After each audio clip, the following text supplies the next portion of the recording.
Welcome back to another episode of Whiskey and Wine. I'm Sam, I'm Heather. and today we are going to be talking about wine myths again, which I know we already did a video about this. I was the only one talking though, but now we have Heather, so she's going to dig into this a little bit too, and we'll see if she has any other wine myths that she wants to talk about, because there are a lot of annoying misconceptions when it comes to the world of wine. So with that, let's dive in.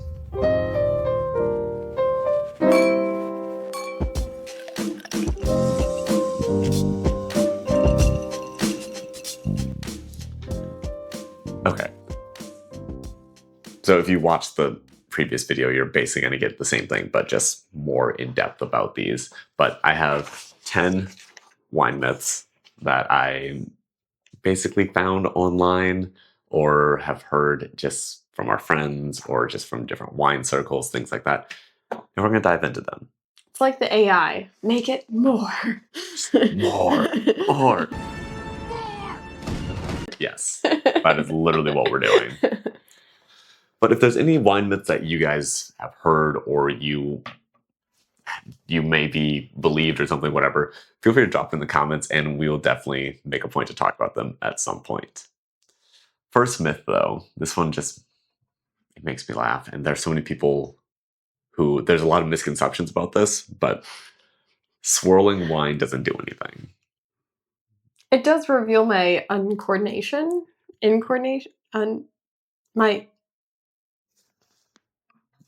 Your inability to swirl. Yes. Yes. So when you're swirling wine, essentially what you're doing is you are allowing the molecules to basically aerate. So you're introducing air while you swirl your glass around. This makes it so that some of the... Can smell it better. Yeah, so the aromas are going to just open up a little bit more. And by adding air to it, there's going to be just other chemical compounds that are going to be more noticeable. Because if you can smell, then you can taste. And the same can honestly... very hand in hand. So letting it breathe. Gotta let it breathe. Gives it a chance. So the same thing can be said, though, just by like letting a glass breathe. You can do it with like decanting the wine, but decanting also does other things to it as well. And you'll see like different little aerator things. Like we have this one little guy. I don't even know what it's called. An aerator? Well, yeah, it's called an aerator. I don't know what the brand is. But you pour it through and there's a little like mesh sieve. And so it catches any of the weird things. And then there's two little air holes on the side that introduce air as the wine slides through. So like that's a way to do it. And you've probably seen the thing where people take a frother and they put it in their wine. Okay, that just feels aggressive. It's a little aggressive. You don't need to do that much. Don't froth wine in front of friends. That's... If you want to froth your wine, you do that. But if someone gives you wine, you start frothing it. I have questions. I think, yeah, it's just too extreme. It's okay to value the weight of time. Yeah. Instead of just... rushing through. But essentially, by swirling your wine, it does do something. Now, you can over swirl your wine. If you leave a wine out for a long time, it's going to become over oxidized and the flavor is going to change. So if you keep swirling your wine a ton, it is going to basically make the flavor more dull eventually. So there is a fine line to it. If you see someone constantly swirling their wine, which I am guilty of, maybe just tell them that they shouldn't be swirling it quite as much in a very nice way. A tasteful swirl. Yes. Prior to smelling it. All right, myth number 2. This one makes me laugh because we honestly have a lot of these wines. We talk about this one actually a lot. Yeah. Screw caps are inferior wines. False. It just shows your access to cork, which could vary regionally. Yeah. Yeah, essentially. So like, for example, New Zealand doesn't tend to utilize corks in their wine process because it's not something that they have immediate access to. So they're just screw top. Yeah, and there are a lot of issues also with corking a wine. You have to actually make sure it's done well. Yeah. Otherwise, again, like the over-oxygenation process, if it's not formally sealed. Yeah, you can run into issues where it didn't seal right. You can run into issues where there's cork taint, which is literally a bacteria from the cork that gets into the wine. Not all corks have it. It's something that gets introduced to the cork like when they're harvesting it or when it's growing. So that can get introduced. And there's a lot of other things that can happen with corks. So having a cork does not mean it's a better wine. However, it does mean you need a wine opener. Yes. Just which putting you that might out not always there. have. Depending, I feel like I have the terrible habit of assuming an Airbnb is going to have a wine opener. I don't know if anyone else has made this mistake, but sometimes you just are like, oh, I thought this would be here and it's not. So essentially, a cork just means you need a wine opener. All right, myth number 3. Wine, depending on the type, should always be drank at a specific temperature. Whatever is good for you. Whatever fulfills your heart's desires. Not your hardest desires. Although, I don't know. Depends. Yeah. I'm tired. This is a really funny one to me because if you go talk to some winemakers, they're even like, some of them are like, yeah, I prefer this red wine chilled, or I prefer this white wine at room temperature. And I have had, I think sometimes like aromatic whites, they are typically served cold, but I think some of the characteristics of an aromatic white wine come out more when it's room temperature. Yeah. And I like that. So there's really no right or wrong besides, you and your friend might have a different opinion of what you like, and that's okay. Yeah. Whatever you're feeling. Our favorite one that we run into all the time is with rosés. I actually like a room temperature rosé, or actually a slightly chilled where I put it in the fridge for like 15 minutes and then take it out. But some of them, we found like there's one rosé where if we chill it, it tastes awful. I do not like it. But room temperature, it's delicious. So yes, there are rules, but they're more like guidelines. Yeah. You can use your artistic license. It's your journey. It's your flavor preference. And for getting started, yes, you can follow the rules, but feel free to, I'm giving you permission to go outside of the lines and just color wherever you want and have some fun here. All right, myth number 4. The legs will tell you about the quality of a wine. This is my favorite. You see people swirl their wine and they say, oh, these are beautiful legs. This is such a high quality wine. They may have beautiful legs, but... The legs literally, all they can really tell you is about the body of the wine and the alcohol content of the wine. So when you are swirling wine, you're looking at the legs. How fast they form is typically going to be figured out by the alcohol content. And then if they're like thicker, thinner, slow, or fast, it's usually going to tell you about like the sugar content. It's nothing about the quality. Like you can have a wine that has very fast forming tiny legs, and that's going to be a fantastic wine. You could also have one that's slow forming thick legs, and that's going to be a great wine. So I think that likely has come across in terms of people having a wine they like and then just paying attention to how the tannins look on a wine that they like. And let's just say they deemed that wine to be a high quality. So then when they're trying a new wine, they kind of... That's fair. Use that as like a standard, which again, that's not a bad way to approach things. But I think when you use the word quality, sometimes that gets a little dangerous in a way. And again, if you have previously liked certain characteristics, like that might seem like a good wine for you, but yeah, doesn't make it worse or better, really. So the next myth is one that I find really funny, and I definitely fell into this one for a while, but the rule of white wines with fish or like veggies and things like that, and then red wines with red meat. Cut and dry. And I think, again, going back to, it's more guidelines anyway. Yep. The code is more what you'd call guidelines than actual rules. When you are thinking of preparing something, I kind of feel like ultimately there's like kind of 2 options. You can have a complementary flavor or a contrasting flavor. And I think there's certain reasons why you might prefer one over the other, but neither can be wrong. I think I've had some foods with certain wines and I'm just like, I don't like them together, and that's something that I think just kind of takes experience of trying. There are definitely some wines that you should not, or basically some wines that should not be paired with certain food. For instance, if you have a very high tannic wine, do not pair that with spicy food. Like, that's just going to be too much. Yeah, or a high alcohol wine with spicy food. It's just going to be aggressive. Now, if that's what you want, if you enjoy do pain, like, I mean, go for it. It's your life. You should give that to Alex and see what. My older brother loves spicy food. Actually, most of my siblings do. That'd be funny. But anyways, you can really play with it. Yeah, like pairing things. It can be, I would say, just like be intentional. Again, I don't really care what your reason is for pairing something, but you can give it a little thought of like, oh, I like this flavor and I like this flavor, and I think they would go good together. Like, we did a video talking about pairings and how you can figure out what to pair with what. Essentially, you either should be pulling the wine up or the food up, or if you can pull both up with the pairing, that's an ideal pairing. And you can do that with a red wine and a white meat, or a white wine with a red meat if you do it correctly. So again, these are guidelines. You don't have to follow it exactly, especially once you start to get more comfortable with it, start to branch out, start to have a little bit more fun. The ultimate game changer, though, just rosé. Yes, rosé with anything, honestly. Rosé, champagne, or like sparkling, you can basically pair it with anything. It's like, nothing can ruin this, It's just so beautiful. It's fantastic.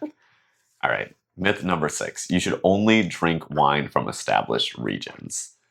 This is my favorite when you run into like the true wine snobs who are like, oh, I only drink wine from Burgundy. Chateau. Or they'll pick a very specific chateau. It's like, and again, that chateau might produce beautiful wine that you might really, really love.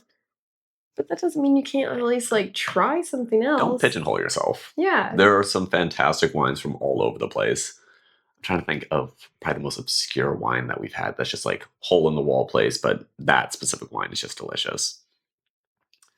I feel like honestly, Door 44.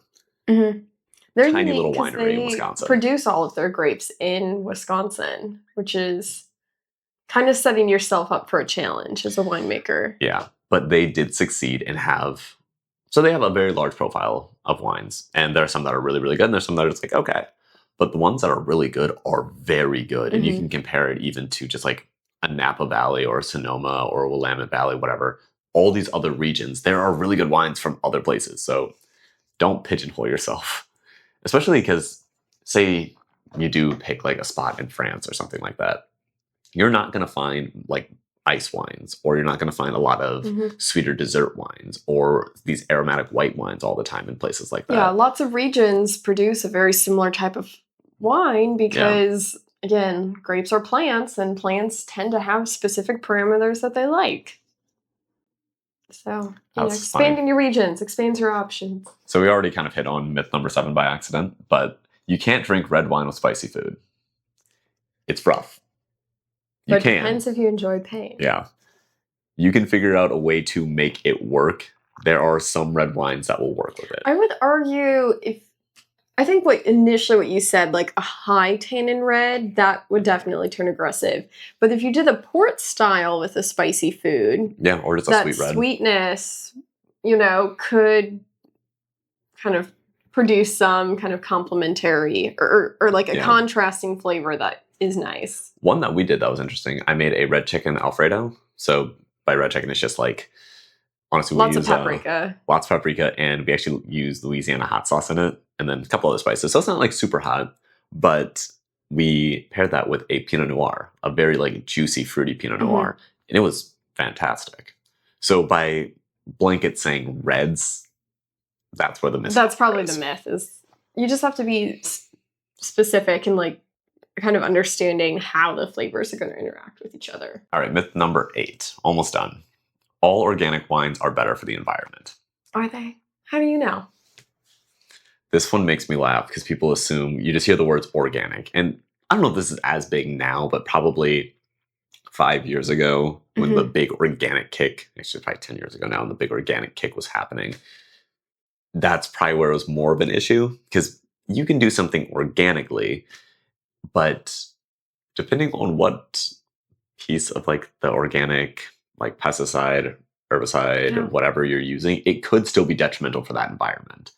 So you'll find people saying, oh, this is an organic pesticide, and they're using it in let's just take Ohio.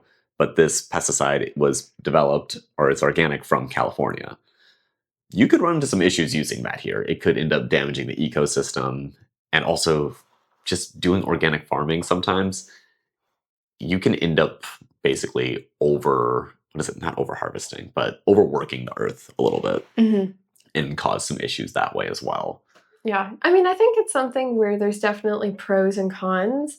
I also would say just because it's not organic doesn't mean that vineyards aren't using sustainable practices. So if you ever are on a tour or actually speaking with, a winemaker, you can always ask them kind of like, hey, like, what sustainable practices do you have, or kind of get more information on what they're doing. That's a big Because one. I think, at the end of the day, some of the winemakers, like, they dedicated their life to these vines. Like, they truly care about the health of the vines. They care about the health of the soil. Yep. So it's not that they're not trying to hurt it. Yeah. They're trying to be sustainable. Their goal is to, if your vine dies, well, like, then you're out of money. So it's like sometimes, at what point do you need to use more modern practices? At what times do you not? I think those are there's so much that goes into it from like a producer standpoint besides just what you can put on a label. Myth number 9. You need to have a wine fridge or a cellar for your wine. Depends how fast you intend to drink it. That's literally what I wrote down. But it's true, because if you are someone who's if you want to keep your wine for a long time, so you want to start aging some wine, yes, you should probably get a wine fridge or a cellar. But if you're someone like us who, like, we only really get like maybe 3 bottles of wine a month, if that. And then we usually bring them to a party, and then we go through a couple, like maybe 5, 6, when we take them to a party with friends, or we host a tasting, then we'll go through some bottles. And then we slowly build back up. But they're turning over at a rate that we don't need to have a cellar. We don't need to have a wine fridge. But if you are someone who wants to collect it and then maybe start selling it, aging it, whatever it is, you might want to look into it. But you don't need one. I think it just depends, what's your goal? If you just want to buy a bottle to enjoy, like, over the next couple months, then no. But, if you're trying to, like, collect or age, you can get very technical about it and, invest in those things. And most wines, you could probably have it for, I would say, about 1 year to 2 years, as long as it's not like in direct sunlight in a really warm spot. Yeah, don't have it baking. Yeah. If you have it in a good environment, so dark, cool, or just like normal temperature. If you have a lot of fluctuations, there can be some issues there. But you can have it for a good while before it's going to start to go bad. And even when it starts to go bad, it might not be awful right off the bat. You might just notice, okay, the quality's a little down. Yeah, it's not like it goes from wine to vinegar overnight. Yeah. So you've got some time. You'll be okay. All right. Last myth: wine snobbery is necessary for enjoying wine. No. Just enjoy it. Yeah. And I think sometimes, like, people can be perceived as snobs because, like, they know facts about wine. But I think about any hobby that you do. Like, you watch videos, you read books, you learn about it because it's interesting to you. So then when you're doing that activity or sharing about that activity, you just inherently want to say facts, like that part of a 5-year-old who just learned what an elephant is, who just blurts out elephant facts, like as an adult, I feel like we don't always lose that. That's just like being human, If you know something, you're like, oh my gosh, like, I learned this and it's so cool to me. I think there's a way that you can communicate facts where, if someone says something in a way where it makes another person feel down or less than because they didn't know it, I think that's when it becomes like a snob. Yep. But if it's just, you sharing about something that you think is super cool, I mean, I think that's great. Like, help everyone learn. I initially learned about ice wines from some wineries in Wisconsin because they're so far north that they're able to produce ice wines. So then when we moved to Cincinnati, lots of the people I was with had never heard of ice wines. And I was like, oh my gosh, it's so cool. Like, I was like, people get up at like 3 a.m. and like pick these frozen grapes straight from the vine. And they're like, wow, that's crazy, And it wasn't, like, me trying to like shove that they have to love ice wines down their throat. It's just like, I'm like, it's a crazy way that they have to make it. It does make it fun to share that. And a lot of our friends have realized this when we were hosting wine tastings, because they're like, oh, we really want you there because you guys make it more fun, because you guys can tell us these things. And I really appreciate that. So to my friends that are watching this, cheers to you. I love you guys.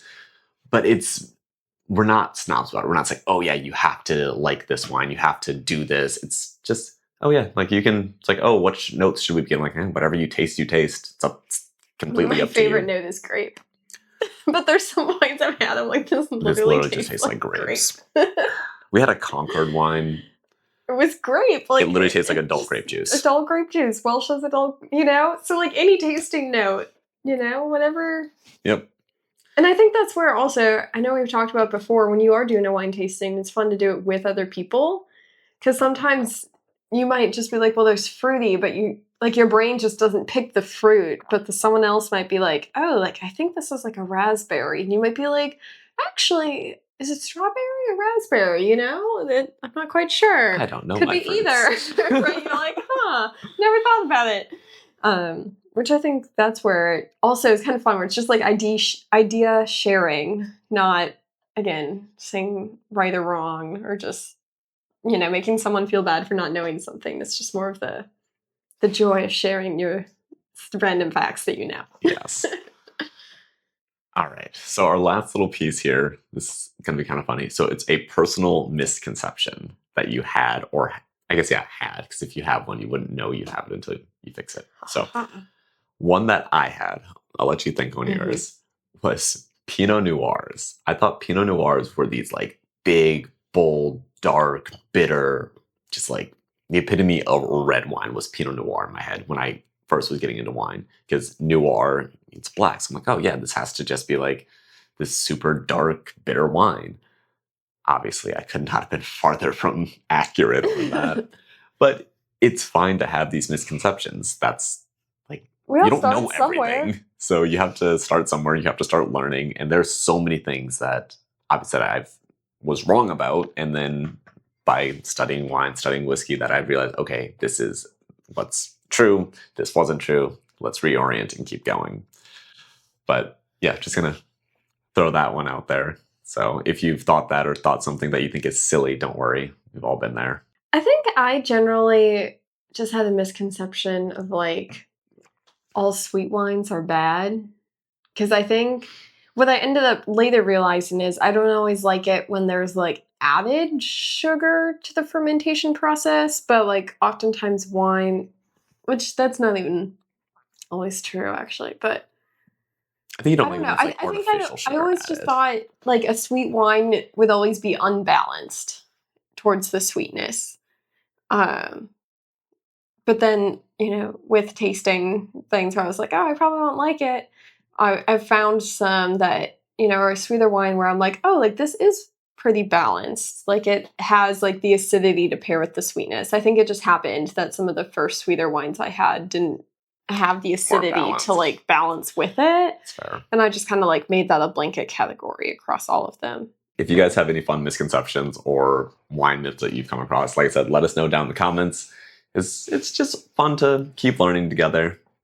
But as always, we're glad you're here, and I hope you guys have a good rest of your week. Thanks Cheers. for joining. Bye.